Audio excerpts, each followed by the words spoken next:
Hi there, I'm Melissa Klein, and these are the brushes that I was using, which are liner brushes. And I'm just mixing up some various colors of green. I'm thinking in terms of yellow greens and blue greens.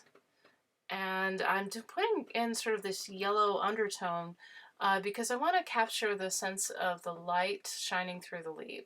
And then after that, I'm going into a darker green, as you can see. And it's a blue-green rather than a yellow-green to give a little bit more contrast. On one side, I'm kind of drawing the ribs with the yellow, and the other, I'm just drawing around the ribs of the leaves. And then I'm laying over what I call a glaze coat. This is a great example, actually, of glaze coats, where I'm just letting it dry a little bit and then painting over it, essentially. And really trying to observe. Like, one of the things I noticed is these leaves are drying out. They're sort of getting sort of a brown tinge on the edge. Part of me is like, oh my god, get done with this painting, because this is going to get really gross before too long. Um, and this, what I also call like the Goldilocks, like not too much, not too little.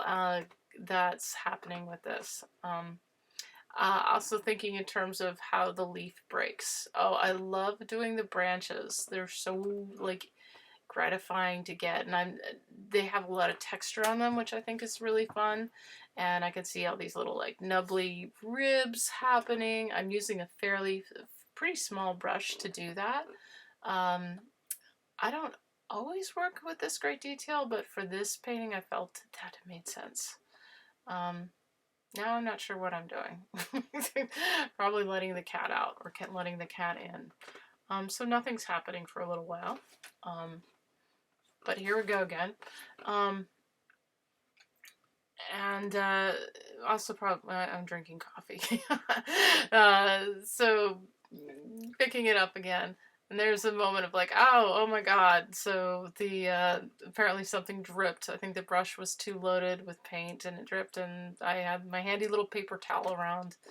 I really enjoy doing the little, now I'm trying to get the stems because that go down to the cherries, and they have this sort of beautiful tragic arc going on, and that's where I decided that was too big a stem, so I blotted it out, and I'm going to let it dry pretty thoroughly. So I'm like, fine, I'll move on to other things.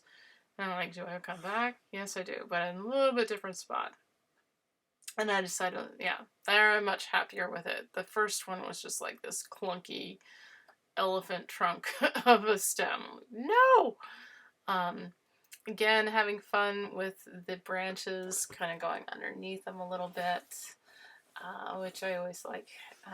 And looking at the branches, like there's lots of little moss and pieces, kind of green tones mixed in with the browns. And so, try not to get too locked into like, well, it's the branch, it is therefore brown.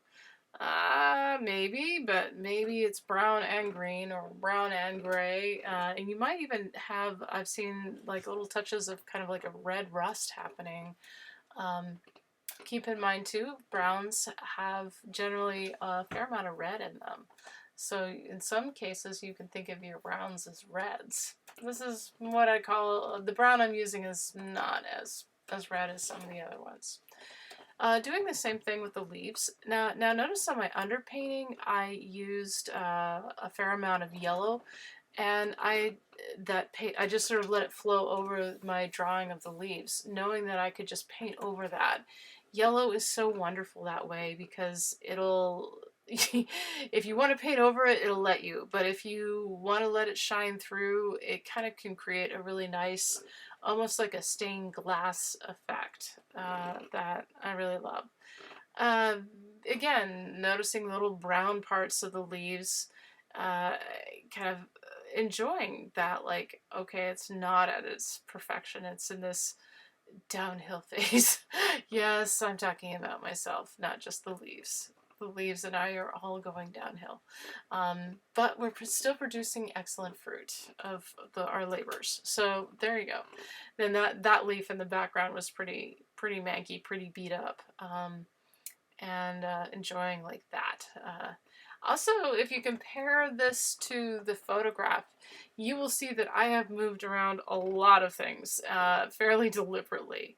I learned that technique from my mother actually, because when she would do these botanical illustrations, they were actually composites of a combination of live specimens, sometimes herbarium specimens, which are often herbarium specimens. She'd bring home these pressed, dried plants that botanists had collected and had their herbarium specimen library of dried pressed plants.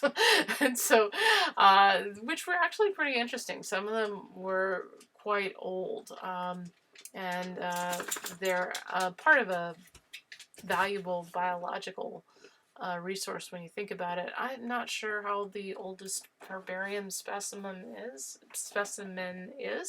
but I wouldn't be surprised if there are some that are, hundreds of years old. Um, so here I'm just working on, notice that I'm kind of working fairly all around the painting. I do tend to go from right to left simply because I'm left-handed and I don't want to drag my hand through things. Although you will see that I often do. So, and then I'm like, there I'm just showing you how one good way that you can get, if your brush has too much moisture, you not just dab it, but hold the paper towel or tissue paper kind of underneath at the base of the brush where the brush meets the ferrule. That's a great way to pull out the moisture without actually necessarily taking out the paint. Finally I get to do the cherries. Like, that is so exciting for me. And I'm going over the background a little bit so that I don't have to deal too much with going back and doing like weird little white spots. Now, at some point in the cherry's lifespan, they are this bright or more bright cherry red. But no, we're going for black cherries because these are cherries that are matured. And I rarely add black. I tend to avoid it because sometimes it can be a little bit too heavy and strong. But for this, mixed with the red, I really felt like it must happen. It's gorgeous. I just love it. I also recently learned, completely by coincidence, there is a rap musician, and her name is Black Cherry. And I don't know, she's pretty cool. And I don't know her enough I've just seen her dance around and shake her booty. So I don't know a whole lot about her music. But kind of ironic coincidences happen a lot of times. And yeah, there actually are a couple of cherries that were kind of peeking behind. Those for now I'm just gonna let go. Clearly I made some. Oh yeah, that's for me. I'm trying to get the stem again. Apparently, twice is the charm on that.